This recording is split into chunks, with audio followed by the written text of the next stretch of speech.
Hey everybody, Marcus here to show you my circuit training for level 1, day number 5 of the circuit training. So what we're going to do today, as before, is we're going to start off with our bilateral stabilization. This time it's going to be transverse plane, which is our rotational plane. So every movement we do within the bilateral stabilization is going to be for the transverse plane. So first exercise we're going to do here is we're going to do what are called breakdancer bear crawls. So my knees are pointed at the ground just like this. I'm going to lift myself up into the air. As I come into this position, I'm going to now turn, touching my opposite arm to opposite knee. Now ideally I want to do this as slow as possible. So this is ideally the movement speed that I'm looking for as we go into these exercises. Our second bilateral stabilization here is simply a squat, a sumo squat with rotation. Not too much bilateral, but it does have that rotation.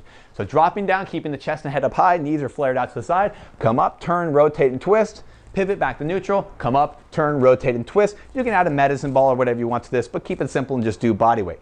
Third one we're going to do is going to be the high plank with rotation. Feet are about shoulder width apart, hands are narrow. Simply turn, rotate, look up at the hand, slowly pivot back to that neutral point, turn, rotate, look up at the hand, back and forth just like that. Again, rotating back and forth. Last exercise in the bilateral stabilization category is going to be a reverse lunge with rotation. So it's going to look like this. Lunging straight back, keeping the chest and head up nice and high, rotate over the front knee, rotate back to center, and then simply alternate and switch your legs. Remember, each exercise is done for 60 seconds, as much control as you possibly can. Once we make it through those bilateral stabilization exercises, you can do them 1 to 3 times straight through. So I restart right back at the breakdancer bear crawl, or I can simply move on. Before I move on, I'm going to want to do 15 seconds of high knee interval in order to bring that heart rate back up. Moving on to our primaries. We're going to do the chest press with alternating fly. So what that looks like is the T-Rex will come over the top. One hand's going to turn in, one hand's going to turn out just like this. Slowly dropping down, pinching your shoulder blades back in together, pressing yourself back to neutral. The hands will switch. One elbow goes out into the fly and the other arm stays in, keeping the back as flat as possible. Hopefully I'm doing a good job at that. I couldn't form check myself there.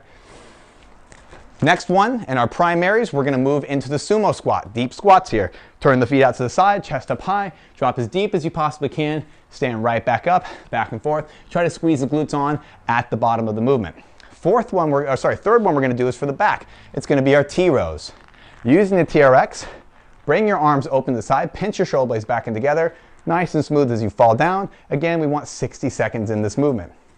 Fourth and final exercise for those primaries are going to be our curtsy lunge, right? Curtsy lunge is simply bringing the back leg to the inside slightly, just like that, stepping back to neutral, and doing the same thing to the opposite side, back and forth. I like to use my arms here to help me counterbalance, and what should be happening is my knee should stay over the top of my ankle and not come out to the side just like that.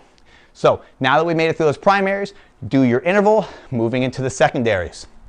For the triceps and the secondaries, we're going to use that TRX again. We're going to do what are called squat with tricep extension. Slowly hinging forward at the waist, keeping the elbows at the side, drop all the way down, and then simply pull and push yourself back up to a standing position. If you need to modify, you can just come to that spot as well.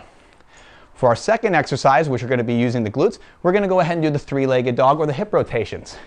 Hands will come down, legs are going to extend out, rotate around, drop down, extend out, back and forth. 30 seconds in one direction, and then 30 seconds in the other direction, linking together both our glute kickbacks and our abduction tube walking. Our third exercise for the primary, we're going to go back to the TRX. Using the TRX, we're going to do inside grip bicep curls. The palms will face each other, the elbows will come up together as much as possible, slowly dropping yourself right back down, and then curling yourself right back in. Walk forward to make it harder, walk back to make it easier. The fourth and final exercise for our secondaries, as you guessed it, we're going to go back and we're going to do that simple adduction squeeze. This time with the adduction squeeze, we're going to take it in between the knees and we're simply just going to rock our hips from one side to the other, adding in one more layer of complexity with the adduction squeeze, linking it to the abdominals. Once we've made it through all of these here, we'll be finishing off by doing the core. So again, we're going to start with the rectus abdominals first, and we're going to go into that half jackknife, bridging that link between the upper and lower abdominals. And I want to say that in parentheses, upper and lower abdominals, because it's all one abdominal unit. But that doesn't really matter right now. So we're going to go here, Sitting up, touching opposite arm to opposite leg, right back down, opposite arm, opposite leg. If you need to, modify by touching the knee. That's 60 seconds. We're gonna go from that into our planks with the feet wide.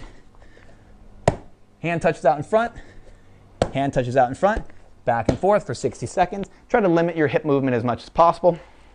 Third one here is going to be arching up to the upper body, pinch your shoulder blades together, extend out a single arm, pull it back, back and forth. All of these exercises should seem familiar from what we did last week, adding on. Fourth and final core exercise, again, each one being a minute, lifting yourself up, bringing the arm up just like this, rotating through and underneath, and then nice and smooth back, trying to do it as slowly with as much control as you possibly can. So remember, do each exercise for 60 seconds, make sure you maintain control throughout the movements, and do your best to find some level of fatigue in each and every movement before moving on. All right, guys, this has been level